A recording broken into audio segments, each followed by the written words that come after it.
Welcome to day 12 of the Match World Cup video blog in association with Chewits. Now, as you can see, I'm back at the media centre at the Royal Bafokeng Hotel where England's training base is. And I thought, well, I've been here a few days now, I've been into the centre a few times, I've been around the hotel, looking around the place, and why couldn't I bring it back to you guys? So I thought I'd take you on a little bit of a tour. So I'm going to pick you up. Well, firstly, I'm going to spin you around and I'm going to show you exactly where the hotel is and the training pitches and that kind of thing. And then I'll take you inside and show you what the media centre is all about. Okay, here we go.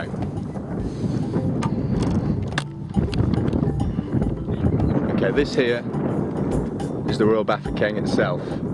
You can see over to the left where that flag is, that's where the chalet huts and all the rooms spread out to. Let's call them huts a little bit much actually, because they are really, really beautiful rooms. And it stretches all the way out there to the right of the picture.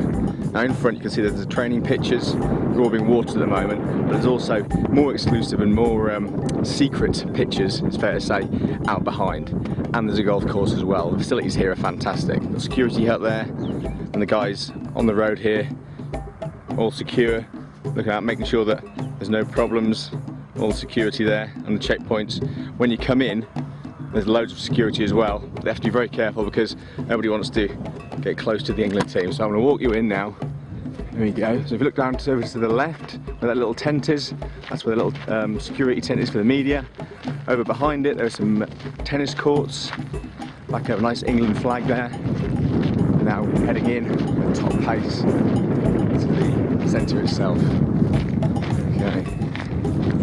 There's a little outdoor sitting area here to start with, where all of the journalists can have a nice cup of tea. Then we come into the centre itself. There's a little sign as you come in, to let you know what's expected of you. You've then got a few TVs, a little sitting area. Got the catering area, they've been looking after us very well. Fantastic food. Some more sitting area. I'm just going to walk around the room now. Pictures of all the England stars on the walls with all of their caps and goal information and little facts and figures. JT, big profile. In this room here, where it says no photographers, this is where the interview room takes place, where all of the press can talk to the players when they get put up by the press team for us to speak to. A few more TVs. Here's the working area for all the photographers working away hard and all the journalists. And there's a few more computers. This here is the FA room where those in charge tend to be. And now through here, down this corridor, into the main press conference room. Loads more images. Hello, mate. And we've got all of these chairs. Literally hundreds of journalists can be in here. Got the stage behind me, where all the cameras will sit up and set up. And then this is the point where you'll see your TV pictures from, something like that. Now I generally sit, I'll show you now, this is generally my seat here. It's a good position, this one here. Good position to get all the best questions in for the press conference. And yeah, that pretty much concludes the tour really. So as you can see, the media are looked after pretty well here. And there's everything you could possibly need. So, that basically completes my tour. Anything further into the actual hotel itself is hard to get to because obviously there are a lot of secret plans being drawn up for the England team, all the formation and all the tactics, and that's where the players and Capello can relax without having any kind of worries of getting any photos taken of them when they'll want to be taken. But that's where they are at the moment. They'll be flying off shortly to get down to Port Elizabeth for the game, the massive match against Slovenia, so we'll wait and see what goes on with that. Alright, I'll see you later. I'm sure you can see from that report that England have got a fantastic place to train, and that means they're going to be well set up to go and beat Slovenia tomorrow and get through to the knockout stages, exactly as we should be. Now, as you can see, it's much darker, it's really cold, so I'm going to give you at the end of the day now, I'm back at my hotel, I'm going to give you a speedy roundup of all of the results from the day. Really big results actually, because of the final matches in Group A and Group B, so we know exactly how the tables lay out now.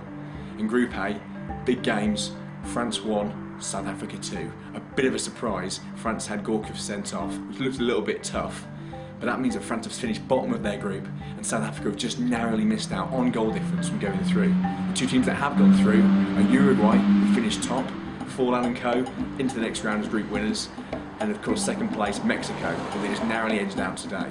So that's really interesting. In Group B, the teams that they'll be facing, the winners, Argentina.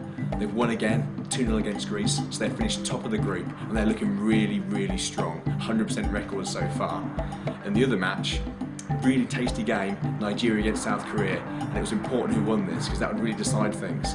Neither team did, and that meant that South Korea have gone through. It was a 2-2 draw, and that means that Ji-sung Park and all of his mates, they're going to be going through, and they're going to be facing off against Uruguay in the next round, which is fantastic. Okay, that's the end of the results roundup for the day.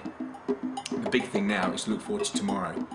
One of the biggest days in English football for years, because if we don't win, we aren't going to be going through. I mean, that's pretty much certain. So we absolutely need to step it up and make sure that we play our hearts out. So come on, England. I say to all of you fans, roar for England to score. Make sure you do. And then we'll find out after the game exactly what's happening, and we'll see if they're going through. I'm really confident they can do that. My fingers are crossed, my toes are crossed, and you know, I'll be down there at the game in Port Elizabeth and getting my flight in a few hours, and I'll bring all the news and all the feedback back from that game. And fingers crossed, it's a good result and a good performance to say England are going through and England still have a chance of winning this World Cup. Okay, I'll see you for all the news tomorrow. Laters.